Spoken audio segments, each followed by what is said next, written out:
पहले नासा, रूस और चीन और अब भारत। क्यों चांद को अपनी मुट्ठी में करना चाहती है पूरी दुनिया? और क्या है चंद्रमा से जुड़े वो डार्क सीक्रेट्स जो स्पेस एजेंसियां हमसे छुपा रही हैं? जानेंगे धरती से चांद तक के इस रोमांचक सफर के बारे में। दोस्तों, भारत के चंद्रयान 3 ने का विक्रम लैंडर चांद की सतह पर सॉफ्ट लैंडिंग करेगा। वहीं रूस का लूना 25 भी चांद की तरफ रवाना हो गया है, जबकि साल 2024 में नासा भी अपने आर्टेमिस प्रोग्राम के तहत एक बार फिर वैज्ञानिकों को यानी एस्ट्रोनॉट्स को चांद पर भेजने वाला है।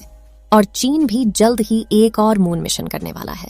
लेकिन अब सवाल आता है कि इन सभी देशों को चांद पर ऐसा क्या दिख गया जो चारों ओर चांद पर पहले पहुंचने की होड़ मची हुई है? और चांद से जुड़े ऐसे कौन से रहस्य हैं जिनसे से पर्दा उठाते ही हमारा चांद को देखने का नजरिया ही बदल जाएगा? जानेंगे पृथ्वी से चांद तक के इस रोमांचक सफर की कुछ खास बातें। तो जल्दी से अपनी कुर्सी की पेटी बांध लीजिए और पूरा वीडियो जरूर देखिए। दोस्तों, चांद हमारी पृथ्वी से 3,84,400 किलोमीटर दूर है और अगर हम सीधा रास्ता पकड़ते हैं तो इसी के आसपास डिस्टेंस में ही हम चांद की सतह पर पहुंच जाएंगे। जबकि भारत के चंद्रयान 3 के रास्ते से हमें चांद पर पहुंचने में 42 दिन लगेंगे, क्योंकि चंद्रयान 3 ने चंद्रमा की तरफ जाने का अंडाकार रास्ता चुना है, जिसमें वो पहले पृथ्वी के चक्कर लगाकर चांद की ओर एक लंबे रूट से बढ़ेगा और फिर चांद के चक्कर लगाकर लैंडिंग करेगा। हालांकि यह रास्ता काफी किफायती तो है, लेकिन इसमें हमें एस्ट्रोनॉट के लिए बहुत खाना, ऑक्सीजन और पानी की जरूरत पड़ेगी, जिसे स्टोर करने के लिए बड़ा स्पेसक्राफ्ट चाहिए होगा। और इस रास्ते से जाने पर 30 लाख किलोमीटर की दूरी तय करके हम काफी थक भी जाएंगे। इसलिए चलिए हम अमेरिका और रूस वाले सीधे रास्ते से ही चांद की तरफ चलते हैं और इस रास्ते से हमें चांद पर पहुंचने में 4 से 5 दिन लगेंगे। जब स्पेस क्राफ्ट का लैंडर आपको चांद पर उतारेगा तो बाहर आने के लिए आपको सबसे पहले अपना स्पेस सूट पहनना होगा, क्योंकि चांद पर काफी पतला वातावरण है और इसमें ऑक्सीजन मौजूद नहीं है। इसी वजह से सांस लेने के लिए आपको स्पेस सूट के पीछे लगे ऑक्सीजन सिलेंडर का सहारा लेना होगा। स्पेस सूट पहनने के बाद जब आप चांद की सतह पर कदम रखेंगे तो खुद को काफी हल्का महसूस करेंगे। दरअसल चंद्रमा का गुरुत्वाकर्षण पृथ्वी से 6 गुना कम है, इसलिए अगर पृथ्वी पर आपका वजन 60 किलोग्राम है तो चांद पर यह सिर्फ 10 किलोग्राम हो जाएगा। इसी वजह से पहली बार चांद पर कदम रखते ही शुरुआत में आपका बैलेंस बिगड़ेगा और आप चलने के बजाय उछलते हुए नीचे भी गिर सकते हैं। इसलिए चांद की सतह पर संभल कर कदम रखना जरूरी है। खैर, अब चांद की सतह की बात करें तो यहाँ पृथ्वी की तरह सीधे रास्ते नहीं बने हुए हैं, बल्कि चांद की सतह ऊबड़ खाबड़ है और यहाँ जगह जगह पर चट्टानें, पहाड़ और बड़े बड़े क्रेटर यानी गड्ढे हैं। चांद पर यह गड्ढे तो 20 सालों से गिर रहे उल्का पिंडों की वजह से बने हैं और ये 100 सेंटीमीटर से लेकर 25 किलोमीटर तक बड़े हैं। वहीं चांद की मिट्टी यानी कि लूनर सॉइल बिल्कुल ज्वालामुखी से निकलने वाली राख जितनी पतली है और इसका रंग भी पृथ्वी की मिट्टी से ज्यादा डार्क, बिल्कुल सीमेंट की तरह होता है। इस मिट्टी में खुरदरापन न होने की वजह से आप जैसे ही इस पर कदम रखेंगे तो आपके पैरों के निशान बन जाएंगे, जिस वजह से चांद पर सबसे पहले कदम रखने वाले एस्ट्रोनॉट नील आर्मस्ट्रॉन्ग और बज एल्ड्रिन के पैरों के निशान आज भी मौजूद है। अब चांद की खूबसूरत जमीन देखने के बाद साथियों, आप अपनी नजरें जब ऊपर की तरफ करेंगे तो आपको हमारी पृथ्वी भी दिखाई देगी। जैसे पृथ्वी पर चांद का उदय होता है, वैसे ही चांद पर भी पृथ्वी का उदय होता है। बस फर्क इतना है कि पृथ्वी से देखने पर चांद काफी छोटा लगता है और चांद से देखने पर पृथ्वी बहुत बड़ी दिखाई देती है। और यहाँ से धरती की खूबसूरती देखकर आप खुश हो जाओगे। अब अगर आप चांद के उत्तरी ध्रुव पर लैंड करोगे तो आपको अपने आसपास भूतकाल में फैले हुए स्पेस मिशन के स्पेसक्राफ्ट और सैटेलाइट के टुकड़ों के साथ प्लास्टिक बैग में भरा हुआ कूड़ा भी दिखेगा।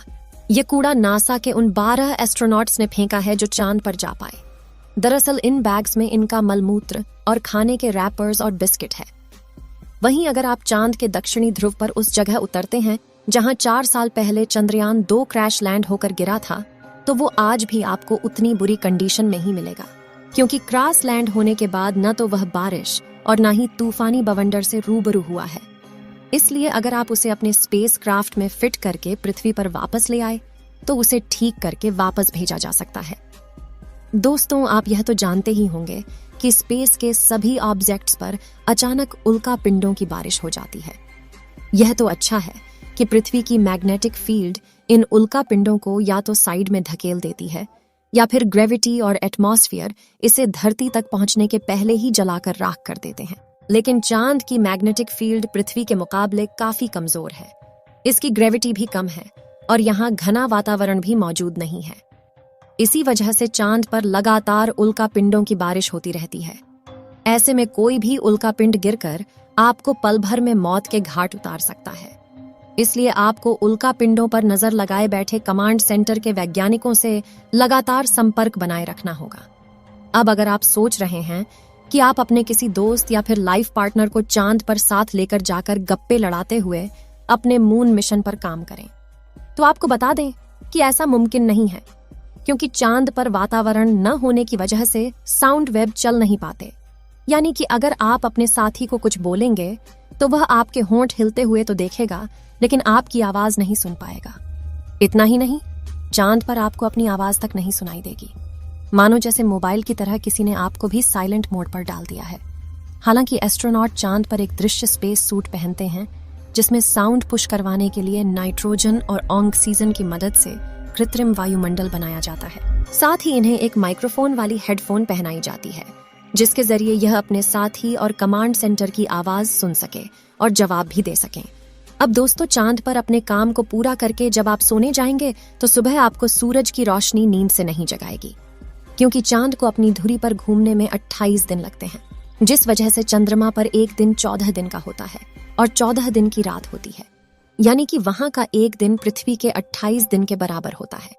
हम चांद का सिर्फ एक हिस्सा आज तक देख पाए हैं, और अगर आप चांद के पिछले हिस्से के अंधेरे वाले इलाके पर पहुंच गए तो आपके साथ काफी खौफनाक चीजें हो सकती हैं। बता दें कि चांद पर कई सालों से सोच कर रहे कुछ वैज्ञानिकों का यह भी कहना है कि भूतकाल में वहां कोई एलियन सभ्यता बसी थी।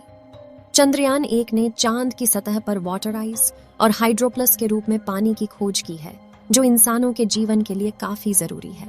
इसके अलावा अंतरिक्ष में चांद ही पृथ्वी के सबसे करीब है, इसलिए भविष्य में वहां जाकर बसना हमारे लिए काफी किफायती साबित होगा। वहीं यहाँ पर हम एक और स्टेशन भी बना सकते हैं। इन्हीं कारणों की वजह से सभी स्पेस एजेंसी चांद में सबसे ज्यादा दिलचस्पी दिखाती है। तो दोस्तों, अगर भविष्य में मौका मिले तो क्या आप चांद पर जाकर बसना चाहेंगे? अपनी राय कमेंट में जरूर बताएं। आज के लिए इतना ही। आपकी आखिरी जिम्मेदारी इस वीडियो को लाइक करके शेयर करने की है। इसे ज्यादा से ज्यादा मित्रों तक शेयर करें ताकि उन्हें भी जानकारी मिल सके। और भी ऐसी ही नॉलेजेबल वीडियो के लिए अपने भरोसेमंद चैनल को सब्सक्राइब जरूर करें और बेल आइकन को ऑल पर सिलेक्ट करना बिल्कुल ना भूलें। वीडियो को अंत तक देखने के लिए धन्यवाद।